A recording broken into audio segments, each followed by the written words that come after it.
After 20 hours of agonizing labor, drenched in sweat and barely clinging to consciousness, I thought the worst was behind me. The sterile white walls of the delivery room blurred in and out of focus as I finally heard my baby's first cry. And for a moment, everything else disappeared. The pain, the exhaustion, the betrayal I hadn't yet realized, all faded. She was here, my daughter, ours. But before I could even hold her for more than a breath, Brandon snatched the clipboard from the nurse's hands. His face was calm, too calm. I watched through a fog as he took the pen, flipped to the birth certificate form, and began writing. I assumed he was just confirming the details we'd already agreed on. We had picked her name together months ago, Lila Rose. Sweet, simple, something we both loved. Except he didn't write Lila. Her name is Eleanor, he said flatly, not looking at me. My heart stalled. What? He turned his head slowly, like he was doing me the courtesy of acknowledgement. After my mother. She deserves it. I blinked. Surely he was joking. We had agreed. We talked about it, dreamed about it. But he wasn't laughing. Instead, he gave me a look so smug it made my stomach churn. You don't get a say, he added. I was too weak to sit up, too drained to shout, so I whispered, Brandon, no. We already, his smirk widened. That was before. I changed my mind. This is what's happening. The room felt colder. The nurse, an older woman with silver hair and eyes sharp as ice, paused. Her name tag said Diane. She looked from me to Brandon, and then back to me. Slowly, she stepped closer and leaned toward my ear. Want me to tell him the truth, she whispered. I froze. What truth? I mouthed. She didn't answer. She just gave me a look. That kind of look older women give when they've seen too much and aren't afraid to burn it all down. Brandon was too focused on the form to notice the sudden shift in the room's energy. He kept scribbling confidently like nothing in the world could stop him. But something was wrong. Very wrong. My body was still aching, but a new kind of pain started brewing. Deeper, colder, sharper than the contractions that had just nearly broken me. It was the pain of realization, the pain of betrayal taking form right in front of me. And I hadn't even begun to understand just how deep it would go. If you'd met Brandon Harper 5 years ago, you would have liked him. Everyone did. He was charming in that clean-cut, dependable way. Well-spoken, ambitious. Always the guy who brought extra napkins to a picnic. And when we first started dating, I thought I'd won the lottery. A man who listened, who opened doors, who remembered the names of my coworkers. It felt real, steady, safe. And yet, looking at him in that moment, standing in a hospital room, stealing the name of our daughter right out from under me, I saw something I should have noticed long ago. Control. It was always there, but he wrapped it in sweetness. I was just trying to help. And don't stress about it, I've already taken care of it. He didn't raise his voice, didn't slam doors. He didn't have to. He just quietly moved the pieces around until I didn't realize I was standing on someone else's board. And his mother, Eleanor Harper, was the one setting the rules.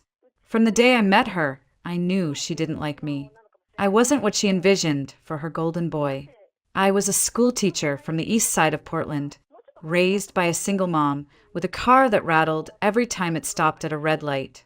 Meanwhile, Eleanor owned a high-end salon in Lake Oswego, drove a Lexus, and made sure everyone knew her son had gone to Stanford, even though he dropped out after 2 years and transferred to a state school. At first, it was small. Little comments about my wardrobe. You're so brave to wear flats with a formal dress, dear. Passive digs about my family. You must be very self-reliant, considering. Then came the deeper cuts. She wanted to vet our wedding guest list. Criticized the ring Brandon picked out because she wasn't consulted. And when we bought our starter home, she walked in, wrinkled her nose at the carpet, and muttered, "Didn't anyone teach you about resale value?" Brandon always brushed it off. That's just how she is. She means well. Don't take it personally. But it was personal. Every jab, every stare, every attempt to rewrite my place in his life. She wasn't trying to be part of our family. She was trying to remind me I didn't belong. And I kept telling myself things would change when I got pregnant, that the baby would soften her, that she'd finally see me as family too. But I was wrong. So wrong. Because the second Eleanor found out I was pregnant, she didn't soften. She sharpened. Suddenly, she had opinions about everything. What I ate, how much I exercised, which OBGYN I should use. She even showed up to my 20-week ultrasound uninvited. And Brandon let her sit next to him, holding his hand while I lay there on the table. That should have been the moment I realized. But I didn't. Not yet. By the time I was 6 months pregnant, I had stopped calling it our pregnancy. It was hers. Eleanor had hijacked everything, from the nursery colors to the brand of prenatal vitamins I took. She handed me laminated meal plans and herbal supplements, like I was one of her spa clients, not her daughter-in-law. And Brandon? He just nodded along.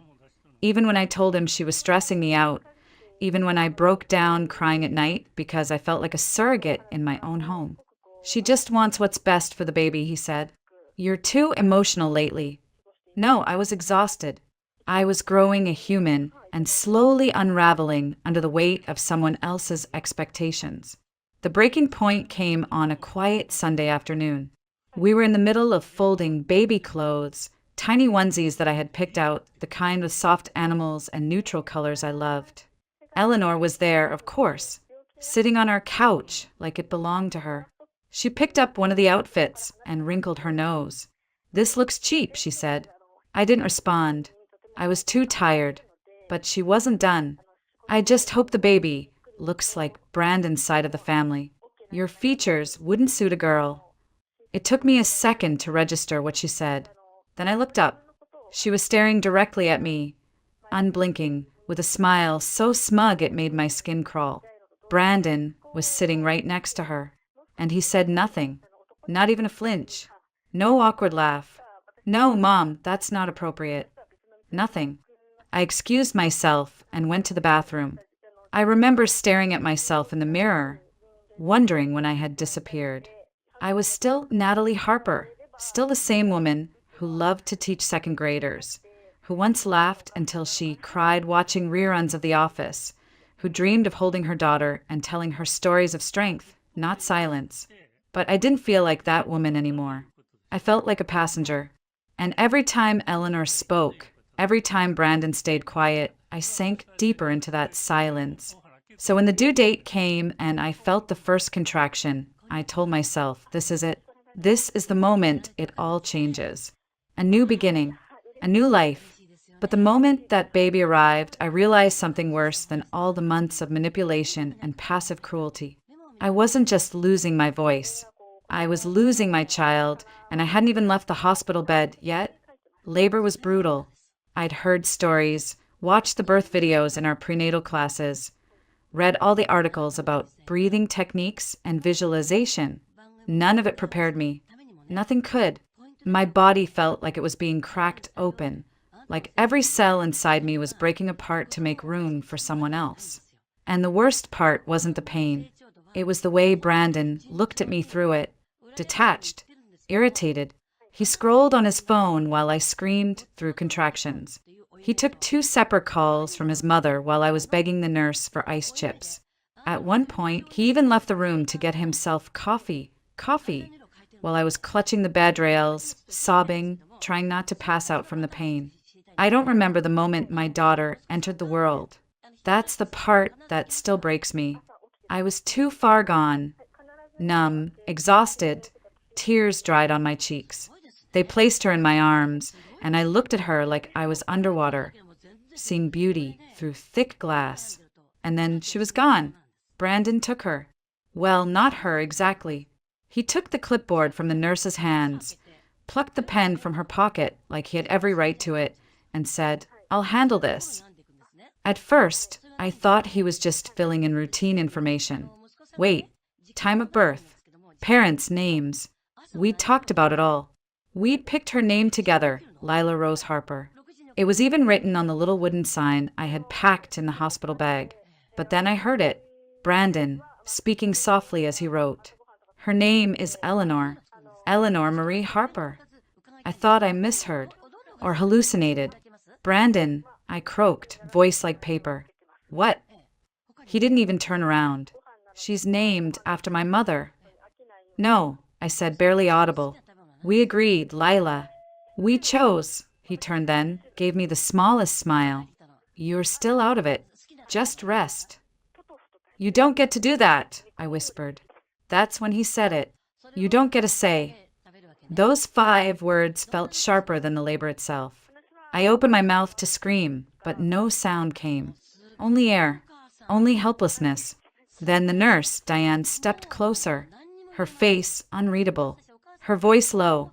Do you want me to tell him the truth? I blinked, confused. What truth? I mouthed. She didn't answer, but her eyes, God, her eyes said everything. They held fury, fire, and something else. A secret. Brandon didn't see it. He was still smug, still scribbling, still pretending he was the hero in a story only he understood. But I saw it, and in that moment I knew. This wasn't just about a name. Something far bigger was about to come crashing down. My whole body was trembling, but not from labor anymore. It was something colder now, something bone deep. I looked up at Diane, barely able to lift my head, and whispered, "What do you mean?" Her eyes flicked toward Brandon, then back to me. "Not here," she murmured. "But trust me, you need to know." Brandon was still scribbling away on the paperwork, like he was signing a deal, not rewriting our daughter's future without me in it. I turned my head slowly, every muscle in my body screaming in protest. My voice was hoarse but steady. "Brandon, put the pen down." He didn't even flinch. "I'm taking care of it. You just gave birth. You're not thinking clearly." I clenched my jaw. "We agreed on a name." I changed my mind. "No, we don't get to change our mind unilaterally." He turned to me then, and the look in his eyes chilled me. "You should be grateful I'm even letting you put your last name on the certificate." There it was. Not frustration. Not impatience. Control. The room spun slightly as Diane took a sharp step forward and, without hesitation, ripped the clipboard from his hands. "You will not speak to her like that," she snapped. Brandon jerked back, stunned. "What the hell?" Diane didn't even blink. She flipped the documents over and looked straight at him. "You're lucky she doesn't know the whole story yet," she said coolly. A pause. My heart stuttered. "What are you talking about?" "She's bluffing," Brandon said quickly, "just trying to stir things up." "I don't bluff," Diane shot back. "You think you're the first one to try this? I've worked here for 20 years. I've seen men like you before." Brandon's shoulders stiffened. Then Diane leaned down to me, lowering her voice. "Check the insurance records," she whispered. My stomach turned. Brandon had been handling all the paperwork during my pregnancy. I was teaching full-time on my feet all day. He said he'd deal with the insurance, the hospital forms, the parental declarations. I trusted him. I never even thought to look. "Brandon," I rasped, "what did you do?" He didn't answer, but his hands curled into fists. There was sweat forming at his temples now. Diane took a step toward the computer near the monitors. "Do you want me to pull them?" "Yes," I said without thinking. Brandon barked a bitter laugh. "This is ridiculous. You're just hormonal." "No," I said. "I'm awake now." Diane nodded. "Give me 5 minutes." She disappeared into the hallway. I turned to Brandon, staring at him like he was a stranger. "You changed my records, didn't you?" He looked away, and in that silence I had my answer. I reached for my phone with trembling hands. My fingers were still swollen from the IVs, but I managed to swipe through the lock screen. I needed to call Chloe. She was the only one I could trust, the only person who'd warn me, long before I ever wanted to hear it. But before I could even press her name, Brandon lunged forward and snatched the phone from my hands. "You're not doing this," he said through clenched teeth. Diane reappeared just in time. She stepped between us. her voice sharp as glass. Give it back to her. Now. He hesitated. For a moment, I saw something in his eyes, panic. Then he tossed the phone onto the bed, the way a child might throw a toy they didn't want to share. You're making a mistake, he muttered. I didn't even look at him. I dialed Chloe. She answered on the second ring. Hey, how's the baby? How are you feeling? My mouth opened, but nothing came out. My throat tightened like it had sealed shut. Diane took the phone gently from my hand and spoke. Hi, this is Nurse Diane from St. Helena Medical Center. Your sister needs you here immediately. Chloe didn't ask questions. She just said, I'm on my way. Brandon scoffed, a bitter sound that barely disguised his dread. So now you're calling your sister? Great. She's never liked me. I turned my head toward him. Maybe that's because she saw through you before I did. His face darkened. Before either of us could say more, Diane returned with a slim file folder in her hands. She handed it to me carefully like it might explode. I opened it. There, in black ink, were the insurance records Brandon had submitted. His name, and only his name, was listed under legal parent. Not a trace of mine. My body went cold. You were going to take her from me, I whispered. Brandon didn't deny it. He didn't need to. Diane's voice was tight. You're lucky we caught this.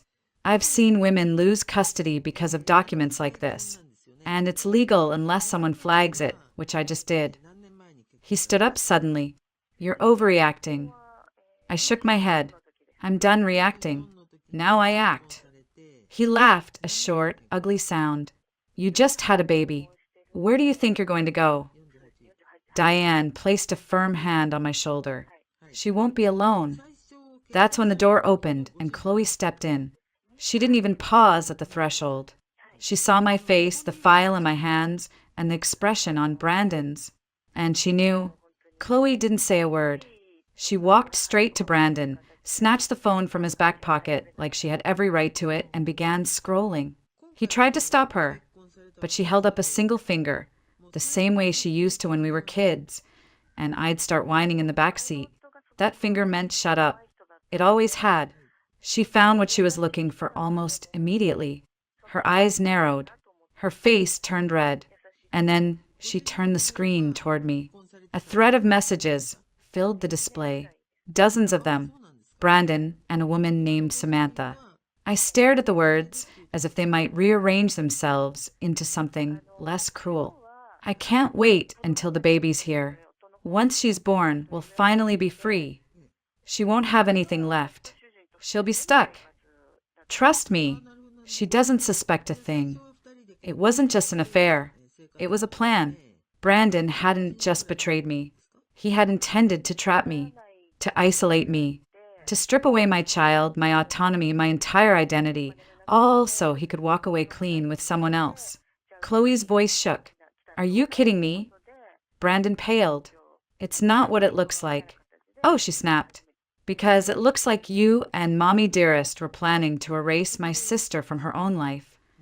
Just then, the door swung open, and Eleanor Harper walked in like she owned the hospital. She looked from the shredded insurance file in my hands, to the phone in Chloe's grip, and finally to Brandon's face. Her lips curled.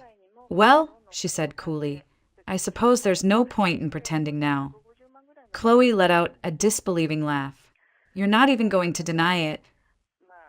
Eleanor shrugged. Sweetheart, this is what's best for the baby. I tightened my hold on my daughter. The best thing for my baby, I said, is never seeing your face again. Eleanor stepped forward, her voice eerily calm. Let's be realistic. Brandon has the resources, the legal advantage. You're exhausted, unstable. I'm not unstable, I said, standing as much as my body allowed. I'm aware, and that's what makes me dangerous. She turned to Brandon. Handle this. And for the first time, he didn't move. He looked at me, then at Chloe, then back at his mother. I can't, he said, voice barely above a whisper. Eleanor stiffened. Excuse me. I didn't think it would go this far, he muttered. She hissed. After everything I've done for you? Brandon flinched, and that was the moment I knew. Not that he had changed, not that he regretted anything, but that the spell was breaking. He was no longer sure whose voice he should obey. And for the first time, it wasn't hers. I looked Brandon dead in the eye. "If you go through with this," I said, my voice steady, "I will take you to court. I will expose everything. The insurance fraud, the fake paperwork, the affair, the attempt to steal our child." He didn't blink, but he wasn't smirking anymore either. "And I won't stop until you're a footnote in her life," I added. "A story I tell her about what not to accept from a man." Chloe folded her arms, glaring at him like she was daring him to try something. Eleanor stepped forward. Fury painted across her face. "You're bluffing. You don't have the means. We have lawyers." I met her gaze and didn't look away. "Then I guess we'll find out who bleeds first." The room went still. Then, finally, Brandon cracked. He turned to his mother and said, "Mom, I can't do this." She recoiled. "What?" I didn't want it to get this far," he mumbled. "She wasn't supposed to find out not like this." Eleanor's voice rose. "So you're going to throw everything away? After all we planned?" Brandon looked at the baby in my arms, and then he stepped back. He didn't apologize. He didn't beg. He just backed away like a man, realizing the walls he helped build were now closing in on him. Diane entered again with a hospital administrator. Her presence alone brought a new kind of gravity to the room. Without a word, she handed me a set of revised forms, fresh, untainted, with my name listed clearly under Mother. "Legal. Secure. Sign here," she said gently. I did. Brandon didn't argue. He just stood there, deflated.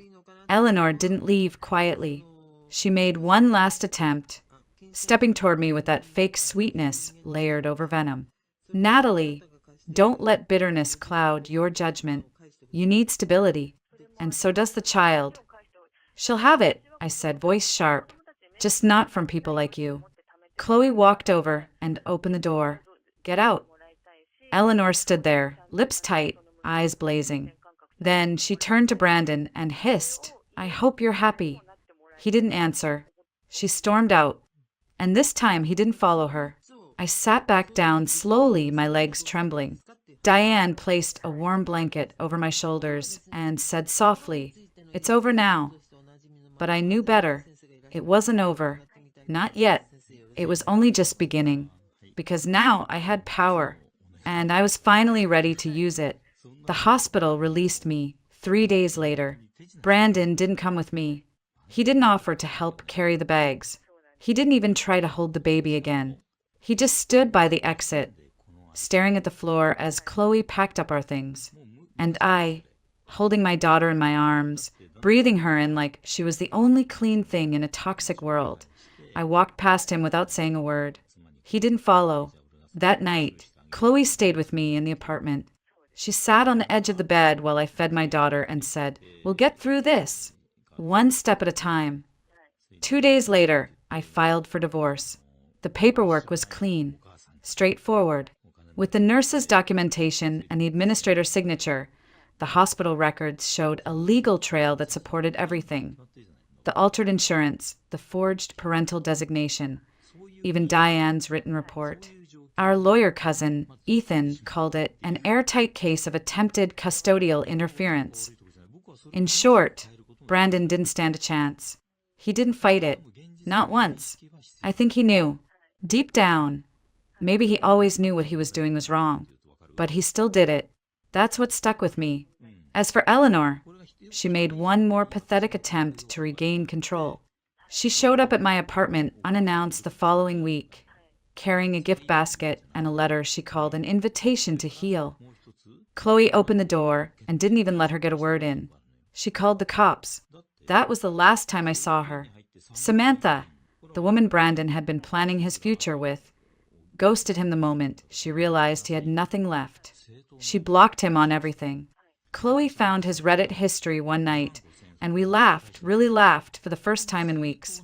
He'd posted in some thread asking how to regain custody after a hostile divorce, and got torn apart in the comments. Eleanor stopped calling. The salon she owned started bleeding clients after Chloe left a review detailing her attempt to steal a newborn through insurance fraud. Nothing slanderous, just facts. The screenshots did the rest. Brandon moved out of the condo downtown and into a cheap rental on the east side. Alone. No child. No mother. No mistress. Just silence. And me? I finally slept. Not deeply. Not for long. But enough. Enough to feel like I wasn't drowning anymore. Because for the first time in months, I wasn't waking up inside someone else's narrative. I was writing my own. It took weeks for the numbness to wear off. I'd rock my daughter to sleep at night and whisper stories into the quiet, trying to convince myself it was really over, that he couldn't come back, that she couldn't find another way in, that I was safe, that she was safe. And little by little, the fear started to fade. I didn't feel like I'd won anything. Not in the way people talk about revenge.